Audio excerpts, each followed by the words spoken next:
And so you have to approach your ancestry like you would your own grandparents, okay? You want to learn more about them and where they came from, where your last name came from. Nava, are you from Jalisco? I've seen that last name before. You got Basque ancestry. Yeah, see, a lot of people that have Basque ancestry, the people who like built the cities in like Durango and Chihuahua, the people who like led those expeditions, those people were mostly Basque people. So a lot of people have Basque in their ancestry, and so that's a very fascinating part of Mexican history as well. Like the guy Francisco de Ibarra. That's you should Google that if you're from Durango or Chihuahua or Coahuila. You should Google Francisco de Ibarra and Google his expedition and see if your last name is on one of, because I think he had like 300 men with him or something like that. See if your last name is one of the last names on that list. That's one thing too. If you're when you're looking at your last name, you should always look. Okay, well, whose expedition was it? So if you're from Durango and Chihuahua, the expedition was Francisco de Ibarra. So you should look at like the expedition of Francisco de Ibarra and look at who his men were. And then you could see if your last name is on the list.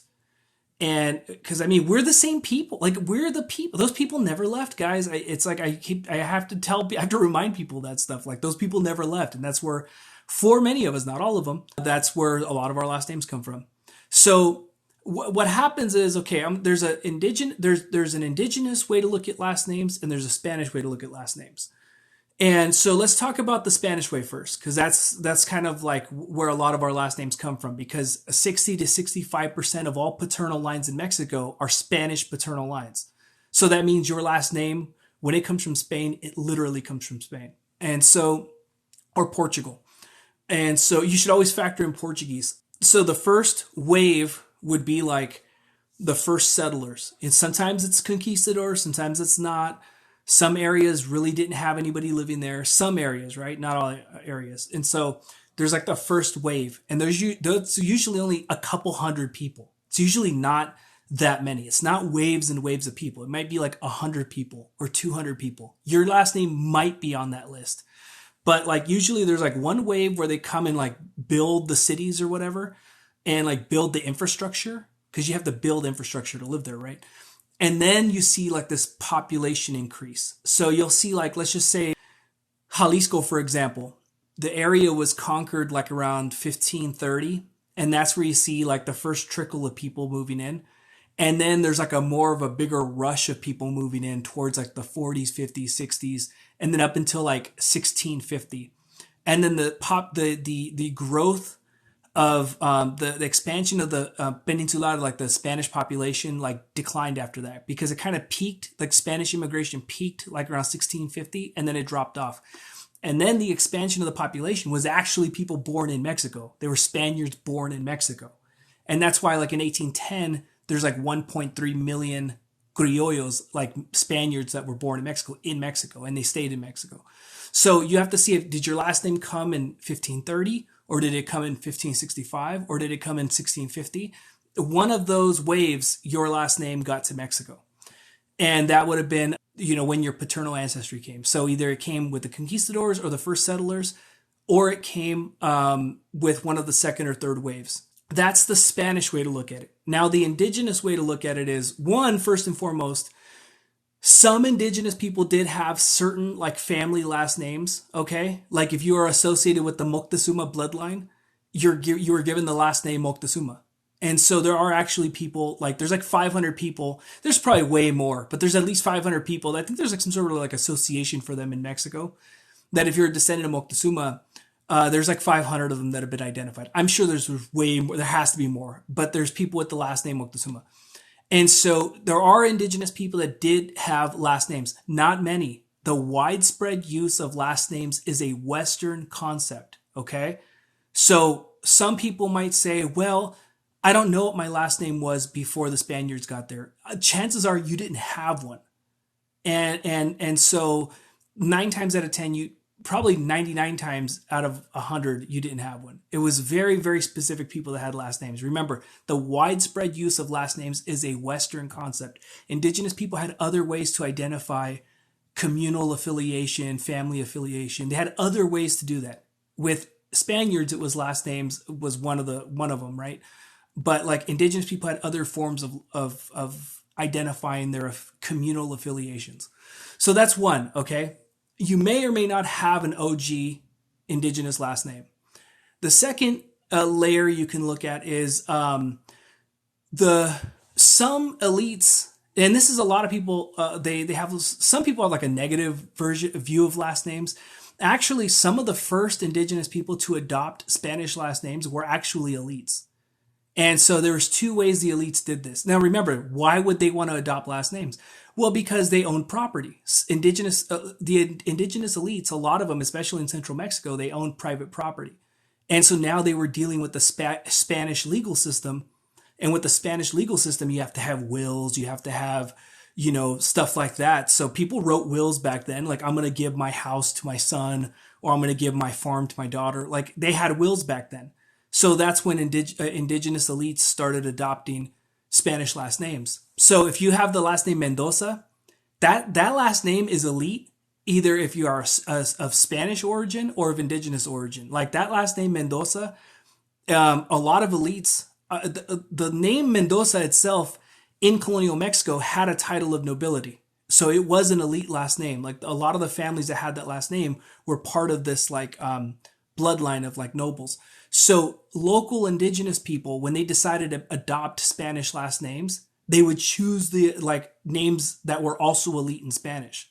So you see like a last name Mendoza, if your paternal line is indigenous, you likely descend from some sort of like, at some point they were of some sort of like noble ancestry. Okay. And so first you would see like they might have had like an old school indigenous last name. If they didn't, sometimes they did, but they would choose a Spanish last name so that one, they would have their indigenous last name to deal with their indigenous community. And then if they dealt with Spanish authorities, they would use, like, let's just say your last name is, let's just say Moctezuma. Let's just say Moctezuma is for your indigenous last name. And then you went to go deal with Spanish authorities and you would use your Spanish last name, which was Mendoza. Okay. And then so over time, over the generations, sometimes people just kept using their Spanish last name and just dropped their indigenous last name. Now remember, that's only elites, okay? Most people didn't have last names at all in pre-colonial Mexico. So then after that, there was a period of like indigenous people moving to cities, okay? And so they would move to cities. If you lived on your indigenous community, like if you start looking at census records, and if you want to find out how to find census records for your town, go to the link in my bio. My course, I show you how to find census records. And like some of these census records go back to the 1500s. So you could look on the list, see if your town is there, and then you can go and take the, go and find I show you exactly how to find your town in these census records. So anyways, if you look at these census records, you could look and like there's just pages and pages of indigenous people with no names, no last names. They have first names, but not last names. And so I think it's more of like an issue if they lived on their communal lands, because indigenous people that lived within the Spanish Empire, they had communal lands. And so if you lived on like in those communal lands and that was your home, it's almost like you didn't own any property other than like the community you were a part of. You probably were good with just like having just your first name and that's it.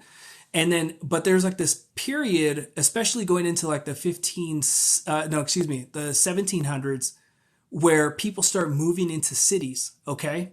And so maybe some of you who trace certain branches of your family, you're like, okay, I found everything back to like 1720 and I can't find anything before that. Well, it's probably that's when like your family adopted a last name. And so, they moved into cities, and then to interact better with like the city governments and stuff like that, they ended up having to just pick up Hispanic last names. So that's another reason why they got them. And then, and when they did adopt those Spanish last names, either the church would give you a last name. And remember, it wasn't a requirement to have a last name, but some people did want last names. If you got a last name, you could get like De La Cruz. So if your last name is Cruz, very high chance you descend from a indigenous paternal line. If your last name is Paz, De La Paz, Reyes, Reyes. I have seen Spaniards with these names too, but I think in Mexico, the higher likelihood is that it comes from an indigenous paternal line for you if you're from Mexico, even though those last names did exist in Spain as well. So you'll see like people get like there's sort of like church names, right? Like there was a Jesus de Jesus. That's a church name. Remember, people are moving into cities and they're starting to adopt Spanish last names, and they just go pick one of them. Or if everybody, when you get baptized, you have a padrino, and sometimes you would just take the last name of your padrino. So maybe my name is Juan, and it's only Juan, okay? But the padrino for my son, his last name is Garcia, and he has a last name. But I'm going to baptize my son, so I'll make him Pablo Garcia. He'll just take the last name of his padrino.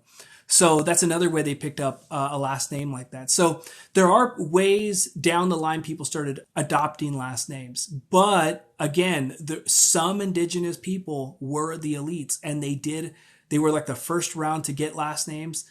And in some last names, you can see they do have some sort of, like noble origin. Because remember, the Spanish Empire, they did recognize indigenous titles of nobility. Remember, there's like two worlds that were going on in the Spanish Empire. There was like indigenous allies, or, friendly indigenous people that were friendly to Spaniards, or they were on good terms.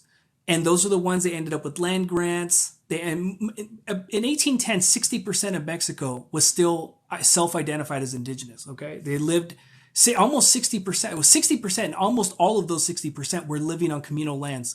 So over this 300-year period, a lot of that stuff was like sorted out. Who got the land grants, who didn't. And 60% of Mexico was indigenous, and most of them lived on like communal lands that had like Spanish land grants associated with them. So all that stuff went away, especially after like the 1850s and 60s. So anyways, you had that period, and then in these communities did have their own elites. They had like in these like indigenous communities. You could almost think of it like I don't want to use the word reservation, because it's kind of different than that, because remember, there's more indigenous people in the country than Spaniards. So, but if you want an easy way to think about it, it's not a one-for-one comparison. It's not the same thing, but you could think of it like almost like a Native American reservation. Most people lived on like their own communal lands, okay? And so they had their own elected leaders. They had nobles and stuff like that with like titles of nobility.